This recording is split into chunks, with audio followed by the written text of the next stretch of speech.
It is the Banner Ravens podcast. Paul Mancano and Jonas Shaffer coming to you at 7 o'clock on a Friday night with breaking news, an emergency episode as the Ravens get a deal done with their now franchise defensive tackle, signing Justin Madubuike to a 4-year extension on a deal worth $98 million, according to ESPN.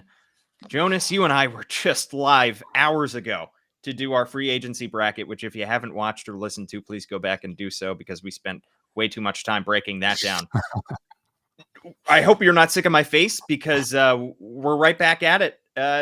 Eric DaCosta and the Ravens sneaking this news in on a Friday night and getting a deal done with, a little more than 48 hours, 72 hours until the legal tampering period begins on Monday and the start of the new league year next Wednesday. Of course, they already had Justin Madubuike under team control thanks to the $22.1 million franchise tag that they slapped on him. But now they're keeping their 26-year-old all-pro defensive tackle under contract for 4 more years. Should we chant 4 more years, Jonas? 4 more years. I think given the political climate that there are probably a lot of people who would rather vote for Madubuike. I'm not saying anything. Also, he's not of legal age to be on the ballot, right? I think don't you have to be 35? Yeah, it needs 9 years. Yeah. Yeah. They need to extend him for 5 more years for him to be eligible for the ballot. They don't need to do that. We just have to have the passage of time occur in such a way where he could be eligible. Sure. But yeah, this is not the Friday news dump that you or I were expecting. I think we were thinking we might get some news about Tyus Bowser or about Ronnie Stanley or Morgan Moses or Patrick Ricard or Patrick McCarry. But in fact, we got the big one. We got the rare 6 o'clock email from the Ravens in which there was an exclamation point from Eric DaCosta. So things are good at the castle when there are exclamations being pronounced upon. Fist pumps, yeah. What an absolute shocker! Just because I didn't see this coming at all. I don't know if you thought there was a chance, Jonas. I think we were both in agreement that the franchise tag was the way to go for Justin Madubuike to at least extend the window for conversations. But I didn't think those conversations were going to be all that fruitful, just because the Ravens are already paying their franchise quarterback $260 million. They're already paying their franchise inside linebacker $100 million. Now they have broken the record, I believe, for highest contract for a defensive tackle, $98 million for Justin Madubuike. I just did not see the team committing this kind of money to Madubuike after a career year, but a former 4th round pick, and the 3rd round pick, I should say, and the 3 years prior to this past season were not all worldly. It was only in 2023 that he broke out for this 13 sack season. And I just didn't see DaCosta opening up the checkbook on a long-term extension for Madubuike. I think they were committed to keeping him. They obviously were committed to keeping him, and they demonstrated that with the franchise tag. I thought that there would have to be a waiting period with Christian Wilkins heading to free agency, and that his team would use that. Justin's agency, his representatives would use that as a more effective weather vane for where the defensive tackle, the top end defensive tackle market would be. You want to see what your guys open, would fetch on the open market, send someone else who's similar to him in a lot of ways to that open market and see what it, gets to be. But the Ravens gave him a lot of guaranteed money. I think the most guaranteed money for a defensive tackle, the highest signing bonus for a defensive tackle, it seems like in NFL history, if what is accurate on if what's on Spot Track is actually accurate. Obviously, Aaron Donald is still getting more per year than Justin Madubuike, deservedly so. We imagine that Chris Jones will probably break the bank pretty soon with the Chiefs being intent on bringing him back. But it makes sense that they would keep him. I guess the kind of fun counterfactual, unless you're Eric DaCosta, is how much did Justin betting on himself cost the Ravens in the Right. long haul. Like, was it a $15 million a year contract before the season? Was it $10 million? Was it 18? Uh, if they foresaw an all-pro season from him, they probably would have, done a better job of sealing that deal. Not that they didn't have productive discussions in the first place, but you do wonder, what the team-friendly version of the deal would have been had the Ravens gotten ahead of this, in a way that they clearly intended to, but just could not bring across the finish line. Yeah, I mean, Madubuike played this perfectly. Had just 8.5 sacks in his first 3 seasons combined, going into his age 26 season, and then breaks out for a 13 sack campaign and gets the franchise tag, gets this absolutely massive extension, which, according to ESPN, $98 million total, $24.5 million annually, includes $75.5 million total in guaranteed and $53.5 million due at signing. You look at Madubuike, doesn't have the draft pedigree of some of the other guys in this category, like Christian Wilkins, like Aaron Donald. And Aaron Donald is in a category, unto himself. But the production this past year rivaled great seasons of Ravens history. It was the first time that a Raven had that many sacks, 13 sacks, Suggs, almost 10 years ago. It was a phenomenal year by all accounts. And Madubuike played it perfectly. Do we have to ding Eric DaCosta for not playing this correctly? I feel like almost this is a similar situation to the Roquan Smith trade, in that the Ravens were in such a dire position in terms of linebacker uh, depth and talent at that point that they had to give up the draft assets to get Roquan Smith, and they had to sign him to that massive contract because of poor production from the draft picks that they'd had in recent years. They turned that around with Patrick Queen in the last couple of years. But did Eric DaCosta just paint himself into a corner by allowing Madubuike to go walk into his contract year unsigned beyond that, and then watching him break out for a 13 sack season? I don't know. I guess you could say that, just, not to touch on what happened before the 2023 season unfolded, but you mentioning Roquan, you can also throw Lamar in there as, like, those are three guys that the Ravens were essentially pot committed to. That they had traded a second round pick to Roquan Smith, and they did Right. not want to let him get to market.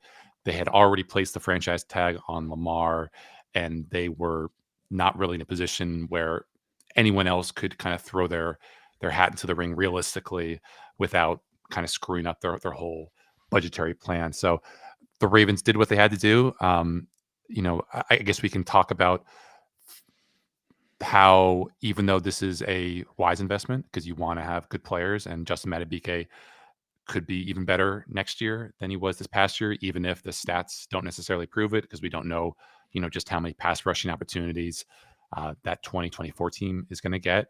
But there definitely is a bit of a risk that we're seeing play out right now with the Ronnie Stanley situation. Some people are upset with the Marlon Humphrey contract situation, and that is just, when you play this game of giving guys a lot of guaranteed money so that you can take some off the top in total contract value. It helps if they are hits, but if they Yes. are not, and you find yourself, you know, with a player who is banged up or whose form has slipped, then that is just like a complete albatross around the neck of any GM. Yeah. I mean, this model, if you're going with this model, which is acquire as many draft picks as you can, hope that you hit on those draft picks, and then when you have a star break out as one of your own, you keep him in house by signing him to a long term contract. Lamar Jackson signed a $260 million contract. Roquan Smith signed a $100 million contract. Now Justin Madubuike has signed a $98 million contract. That's a lot of money to give to 3 players. And if you're going down this road, you have to hit on your draft picks. We talked about it when the Ravens lost to the Chiefs in the AFC Championship game, how the Chiefs got good production from their young first round picks like Trent McDuffie and George Karlaftis. And your great players have to be great. We saw this past year, like you said, Ronnie Stanley was not a great player this past year. He was banged up. He wasn't to his Pro Bowl level, Marlon Humphrey, another big money guy, was not great this past year. Another guy who was banged up, who played parts of 10 games and was not at his shutdown corner Pro Bowl self. So you can really only hand out so many of these deals. And when you do, you really have to hit on your draft picks. Kudos to the Ravens. They've done that the last several years. You certainly like what you've seen from guys like Kyle Hamilton to bolster this team on cheap rookie contracts. But your great players have to be great. And Justin Madubuike, I'm not saying we expect a 13 sack season from him again, but he does have to stay healthy, which he's done throughout his first 4 years in the league. And he does have to be a great player. I think it's a good bet because he's 26 and because he seems to be an ascending player. But he, just like Marlon Humphrey, just like Ronnie Stanley, just like Roquan and Lamar, has to be great. Yeah, and you mentioning Kyle just throws it forward to next year and what Yeah, the next that's the next big big one. splash might be. Because if you're talking about Tyler Linderbaum as a guy who's eligible for an extension, we know that as part of the philosophy of the Ravens that they want to get out ahead of these guys heading to free agency, lock them down as soon as possible, lock them down before before the market rises even higher. So, Jason Kelsey obviously retired, but he was leading the league in average center salary, $14.3 million. So it's not hard to forecast, if Tyler Linderbaum continues his trajectory, being a guy who might be worth $15 million a year, $16 million a year. You look at safety, not anyone in that upper tier who's heading to market this year, but Derwin James is getting $19 million a year. It's not hard to imagine Kyle Hamilton getting 21, 22, $23 million if he's again an all pro level performer this year, or even if he's not, because he has put proof of concept in that he's an incredibly good player. And I think when I consider like what these guys need to be to deliver not just the expectations, but to kind of deliver that surplus value of these superstar contracts. I come back to a phrase from John Harbaugh that I think at least my first recollection of him using it is to describe Marshall Yanda, and that's a force multiplier. It is not just someone who's good, but someone who makes those around him better. And that's obviously Lamar Jackson, because he's going to take any rushing offense to a top 5 level, scheme. Yanda was so good because he could handle his job, but he could also make sure everything was, hunky dory on his side of the line. When Marlon Humphrey has been good, it's been a guy who can count on to, blitz, run, defend, lock up guys, blanket whoever he's going up against. Ronnie Stanley, take out these $25-30 million a year edge rushers. But if they are just good, or if they can only be counted on to play 75% of the snaps, then you are talking about a huge drop off to the next level, because chances are you are not going to have those Patrick McCarry, Patrick Ricard, even Morgan Moses level contracts that are kind of filling in that middle class of NFL salaries. And I think that is the calculation here from the Ravens, but it's definitely a risky one. So, in terms of how this move affects the Ravens in the near term, I think that we were penciling in an early round pick on that defensive line in the NFL draft, pretty much regardless of, the fact that they franchise tagged Justin Madubuike. That didn't change things, because you were only really guaranteeing that Justin Madubuike is going to be under contract for at least another year. Now you have him under contract for 4 more years. I think it's interesting when you look at this defensive line, because you don't have too many sure things going forward. Jadeveon Clowney, Kyle Van Noy, those guys combined for almost 20 sacks. They're veterans. They're over 30. Those guys are both free agents. David Ojabo has barely been on the field. The Ravens expect big things from him. They hope for big things from him, but until he's healthy, we haven't seen it. Odafe Owe, the Ravens are going to have a decision coming up with his 5th-year option, and another guy that they profess their belief in, but we haven't yet seen him break out for a double-digit sack season or anything close to that. So really, it's Odafe Owe and it's Justin Madubuike as the sure things long-term on this defensive line. Michael Pierce was great last year, but, has struggled with injuries, and he's only under contract for 2 more years, I believe, after this now. And he's getting up there in terms of age. Brent Urban is going to be a free agent as well. So there really aren't too many sure things on the defensive line. And maybe that's why I should have seen this deal coming, because if you were going into 2024 with, let's say Odafe Owe, let's say they pick up his 5th year option. Okay, you only have him under contract for 2 more years. You don't only have Justin Madubuike if you franchise tag him under contract for 1 more year. So maybe I should have seen this coming, because the Ravens clearly need some stability on that defensive line, and a 4-year deal for a 26-year-old solidifies that. They also have Roderick Washington signed for 3 more years. I True. believe it was like $17.5 million. But I mean, what's funny in retrospect, and what I wrote about at the end of my recap story was, I think the mood around the beat in training camp when Washington got that deal was like he was the contingency plan for this potential inevitability of Madubuike leaving Baltimore, Right. because you'd better have one of those somewhat ascendant young defensive linemen. And obviously, Brady did not have the season, or like the first 80% of the season that he wanted to. He finally rounded into form, and I think he's a hard enough worker and a good enough dude that he'll remind people of his ability, especially as a run defender next year. But that's that's 3 rather significant deals that the Ravens have done along the defensive line in the past, I don't know, 9 months, 8 months, however long it's been, because there was Brady in August, Michael Pierce extension, just like, right kind of on the eve of the playoffs, or right in the Right. early part of the playoffs. That was a 2-year, $7.5 million contract, which had, if you remember, they'd previously wiped out I think the 2024 year in his contract to kind of make space for Lamar last offseason. So that's 3 nice pieces. Brent Urban's always a good, reliable guy to have on there. Maybe they take someone like a Darius Robinson, who, is being listed as an edge rusher, but can give you that inside out versatility. But I wouldn't, beat yourself up too bad, Paul, about the future, because the Ravens still have just like one wide receiver signed beyond 2024, and that's Zay Right. Flowers. So, and they haven't, given us any signs that they're willing to make a move for the long term. Obviously, the Nelson Aguilar deal was just a 1-year deal. So, they are just in the market of acquiring good players, and Justin Madubuike definitely qualifies as that, if not a great one. Yeah, he certainly does. At least, was in 2023, and they're hoping that production can continue. If you're watching live, by the way, on YouTube, Facebook, or Twitter, please drop a comment. Please give us a like, a thumbs up. Write us a good review if you're listening to it after the fact on Apple Podcasts. We'll read it out here on the podcast. But Jonas, I mean, $98 million to hand. $98 million to hand to Justin Madubuike, and again, $75.5 million in total guarantees. It does reduce this kind of deal does reduce his cap hit for 2024.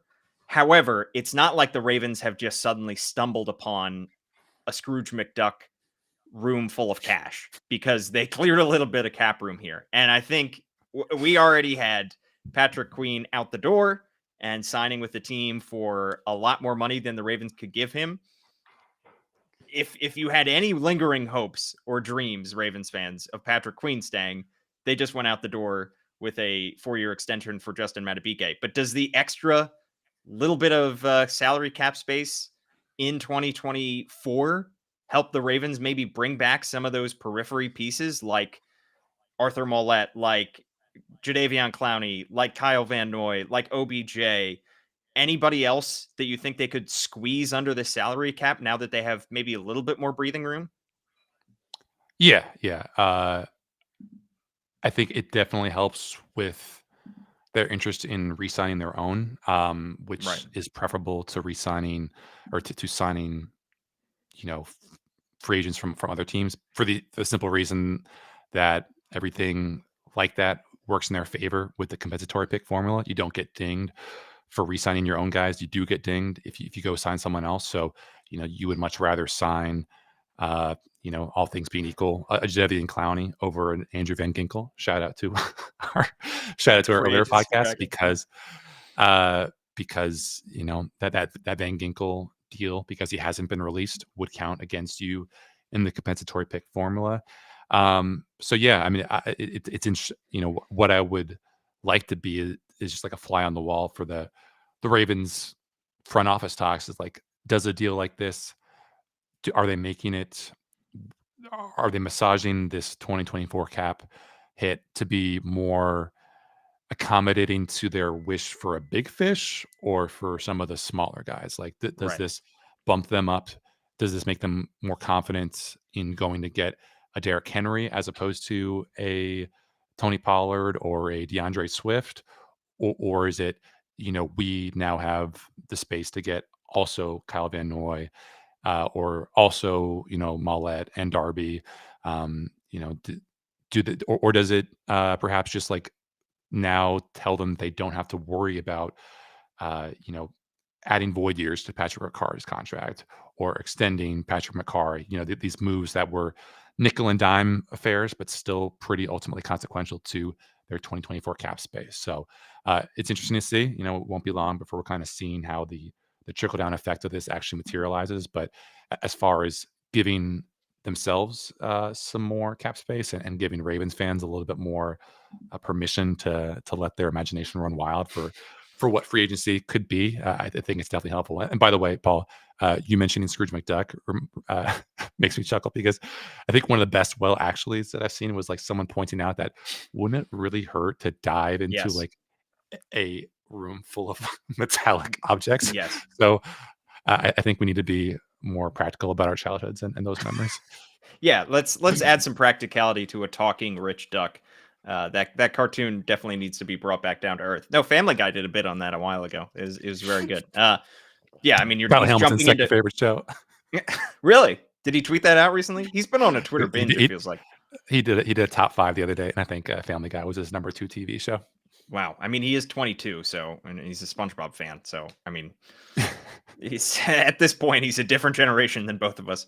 Uh, any final thoughts on this massive 4-year contract extension for Justin Madubuike that now locks in their 26-year-old defensive tackle?